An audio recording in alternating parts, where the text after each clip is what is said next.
Bonjour, c'est Tata Thérèse de Vitef Cuisine, j'espère que vous allez bien. Bon, aujourd'hui on vous présente du ceeb avec du poisson salé.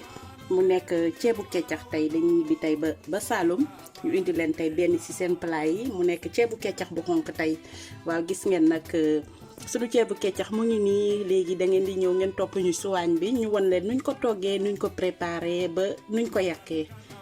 À tout à l'heure.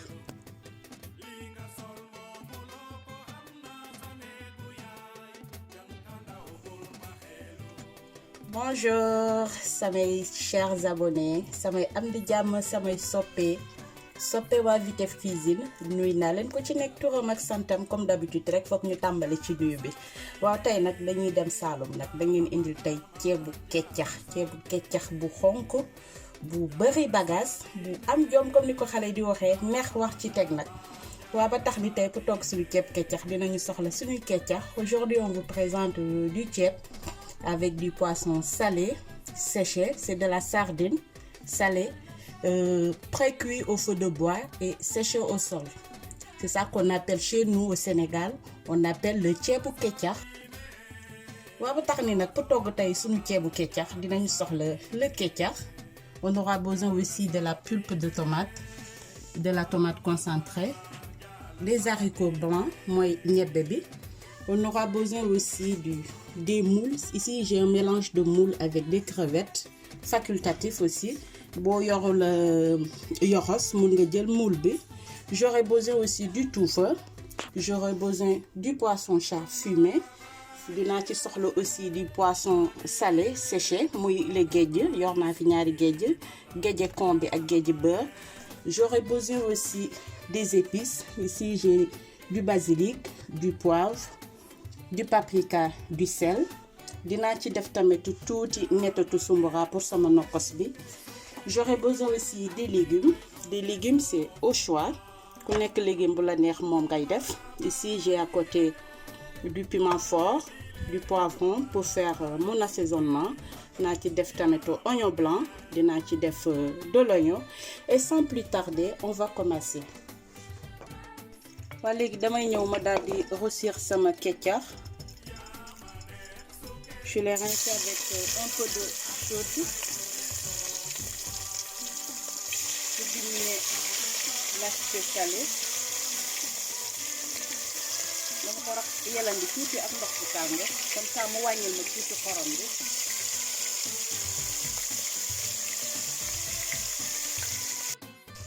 Après je rajoute le yéet et je vais laisser dorer. waa léegi gis ngeen sama keccax bi doore na dama koy seppi ku mu neex aussi mën nga ko bañ a seppi nga continuer sa togg directement waaye man dama koy seppi. léegi damay def tuuti soble nga aussi ko aussi c'est de l'oignon et du poivron vert. Si vous avez aussi du piment vert mën ngeen ko def tamit dafa neex trop ci rosi ceeb.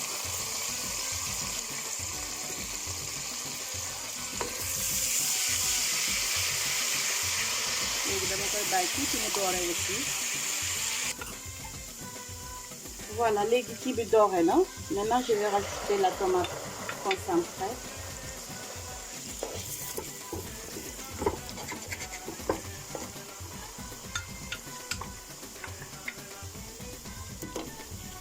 Je vais laisser la tomate cuire à feu doux. damay bàyyi tomate bi nag ba mu dog.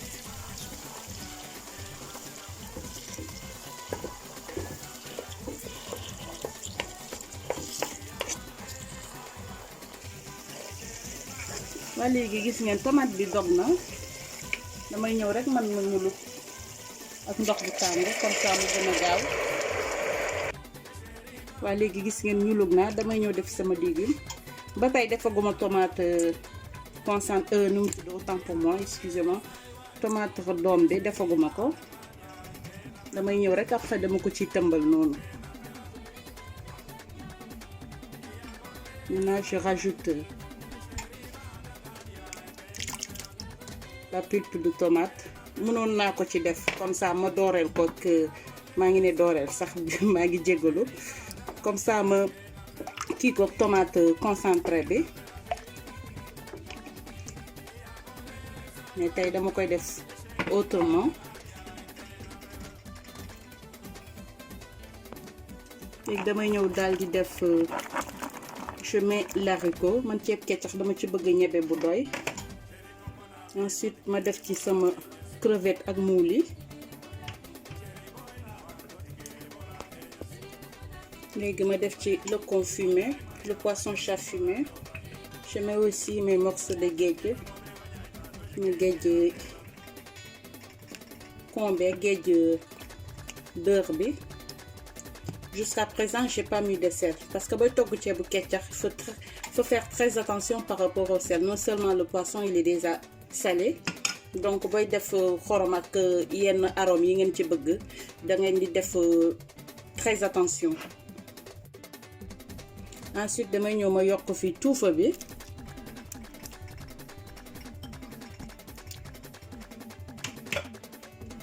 Et je laisse cuire à feu doux. Je prépare mon nokos, mon assaisonnement. Waa léegi dañuy ñëw préparer sunu nokos mooy lu mu leen bonoon oignon blanc, oignon, poivron ak les épices de l'ail aussi. léegi damay ñëw rek je mixe le tout. Après je rajoute du nettatu sumbura ma yokk ci sama nettatu rek ci sama nokos. Ensuite je rajoute un peu de sauce soja claire et je mixe le tout. Voilà léegi gis ngeen boo ko mixé nu mu mel. Ensuite je prends une bonne partie ma def ko ci biir sama ñulu.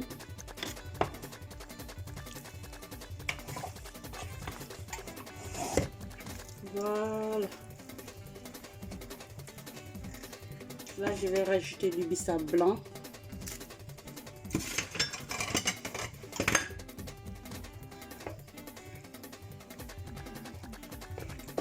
Machallah. Donc je vais goûter. Voilà, là c'est bon. Et je laisse cuire. Waaw mbokk yi gis ngeen après une demi-heure de cuisson léegi damay ñëw rek ma daal di delloo sama ketchup bi. Je vais remettre mon ketchup.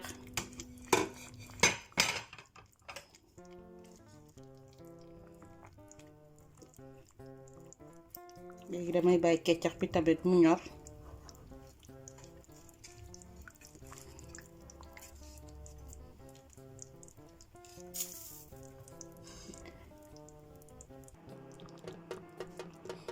léegi ma ñëw def kaani bi. Je mets le piment fort.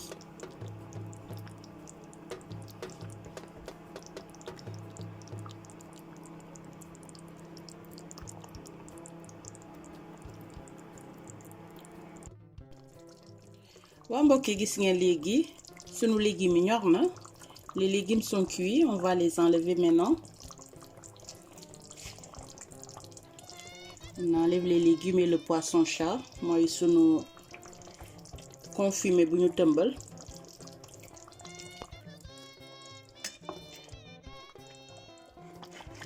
waa léegi gis ngeen damay ñëw enlever tuuti ci ñebbe bi.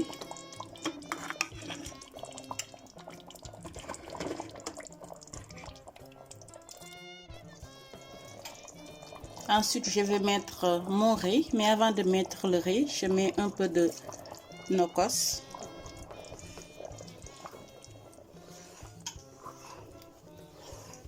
Et je vais goûter pour voir si c'est bien salé ou pas, ou bien assaisonné.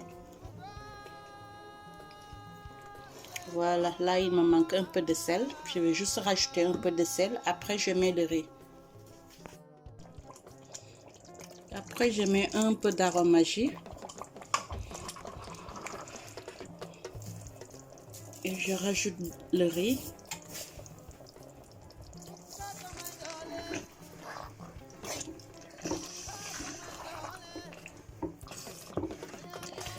Machallah.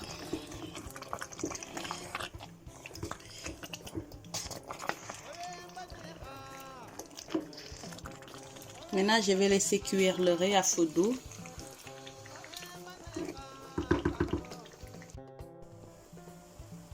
waa mbokk yi gis ngeen macha allah gis ngeen sunu ceebu keccax bi pare na. Le riz est bien cuit. léegi dañuy ñëw rek daal di yàq sunu añ. macha allah gis ngeen keccax bi ñebe bangoog di feeñ ak réer.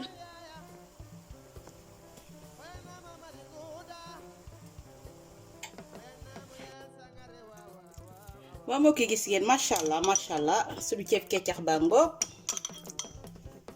neex la def neex ba pare nag bari cas. waa ba tax ni tey moom sama ceeb keccax bi dama ko fas yéene may sama nijaay. damay dem tey ba Pikine may ko sama nijaay parce que ku bëgg ceeb keccax la.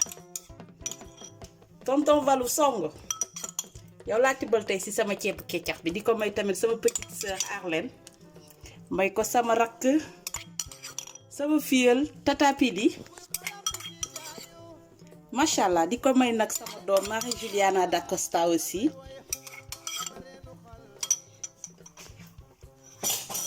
macha allah lu ngeen wax ci sama ceebu keccax bi waaw gis ngeen.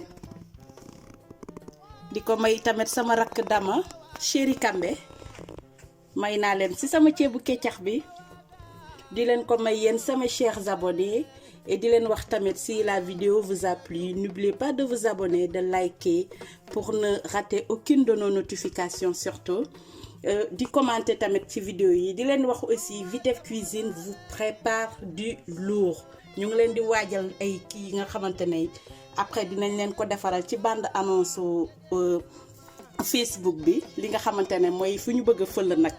li ngeen xamante ne te buñ fa fëlee dina sedd seen xol. waa ba tax ni nag ñu ngi leen di jox rendez-vous fii ak beneen yoon ak beneen recette fii ci Vitef Cuisine. merci.